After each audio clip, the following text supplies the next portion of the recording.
Hello everyone, my name is Jeremiah Andrzejewski, and this is my video submission for the Psychology 001 course SciComm project. To start off, you know that feeling you get when you hear that one particular song? Maybe it's a song from your childhood, or a song that reminds you of a loved one. That feeling you get when you hear that song is actually a psychological process known as classical conditioning. Today, we will be covering what classical conditioning is, how it came to be, and the different processes involved. So first off, what is classical conditioning? Well, it is a learning process where we associate stimuli in our environment with a particular consequence. It was discovered by Russian physiologist Ivan Pavlov while researching digestion in dogs. He noticed that the dogs would salivate not just at food, but at the sound of the lab assistant's footsteps. So this got him wondering, why does this happen? This leads us to his famous dog experiment, where he would pair the arrival of food with the auditory stimulus, such as a bell. Eventually, through repeated trials and experiments, the dogs would become conditioned to salivate at just the sound of the bell, even without the presence of food. Through this experiment, he identified several key components of classical conditioning: the unconditioned stimulus and response, the neutral stimulus, and the conditioned stimulus and response. What do these terms actually mean, though? To explain this, I'm going to use an example that I'm sure you've all experienced. You walk out to your car, the sun is out, and you can tell it's going to be a hot day. In this example, the unconditioned stimulus is the heat, as it naturally elicits a reflexive response, which is going to be trying to go inside or get into air conditioning. That natural response to try to get inside or under air conditioning is the unconditioned response, as you are trying to avoid the discomfort and pain that the heat is causing. Now, let's say you get in your car, start it up to get the AC going, and you reach for your seatbelt. Here, since the seatbelt doesn't typically elicit any reflexive response, it's a neutral stimulus. However, as you've no doubt learned from experience, when it's hot out, the metal component often gets extremely hot and can burn you. Naturally, after touching it, you're going to reflexively pull away. After you've had this happen repeatedly, or in this case, only once, you instinctively avoid the metal component of the seatbelt, especially when it's hot out. The seatbelt triggers a conditioned response, meaning you reflexively try to avoid discomfort by avoiding the seatbelt itself. Thus, the seatbelt has become the conditioned stimulus, as it elicits a response on its own. This same process explains why a song can bring back emotions or why certain smells remind you of specific memories. Now, let's discuss another concept of conditioning, which is higher order conditioning. Using the same seatbelt example from before, the seatbelt has already become the conditioned stimulus, right? Well, when you pair that with, say, seeing heat from sun hitting your car, often you're going to automatically know that the seatbelts are hot through experience, and you'll know to avoid them.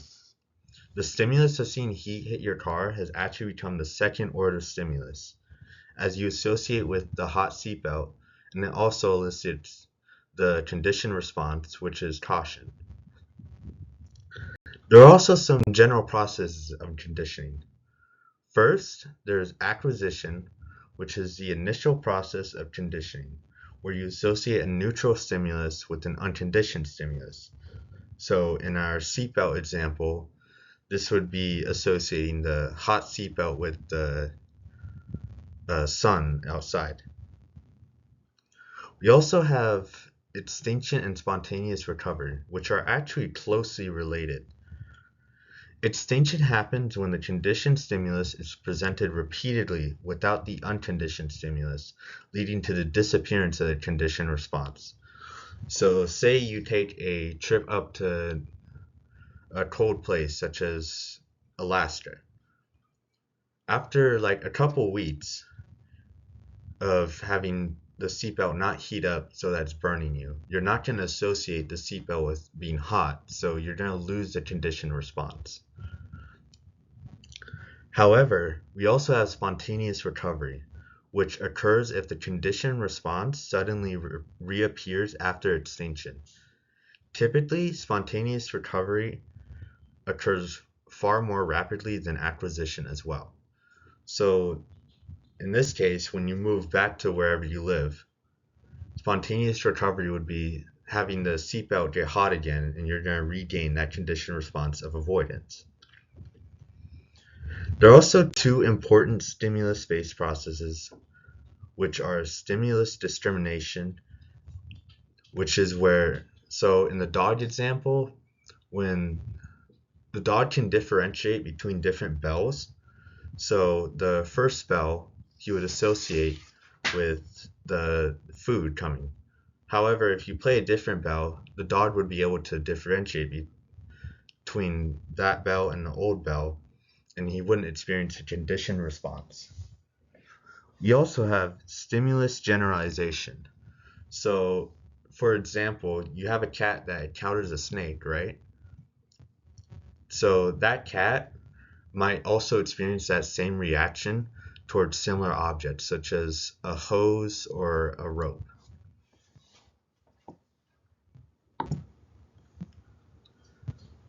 Lastly, this actually can be shown through the little Albert experiment, where little Albert was taught to fear like rats by playing a loud noise anytime he'd come near it. And over time, Albert would associate any similar objects with fear. So he might associate a fur coat, other furry animals such as rats or even dogs, and he would associate those with the fear he felt when from the conditioning of the rat with the loud sound. Lastly, we have habituation. Habituation occurs when we become desensitized to a repeated, unimportant stimulus. This is very common in everyday life, from construction work, traffic, the sound of a clock ticking in a classroom, and in a physical sense, getting used to a cold pool. And just for reference, this is what I use to generate a few of my images. By now, you should have a better understanding of classical conditioning and how it affects everyday life.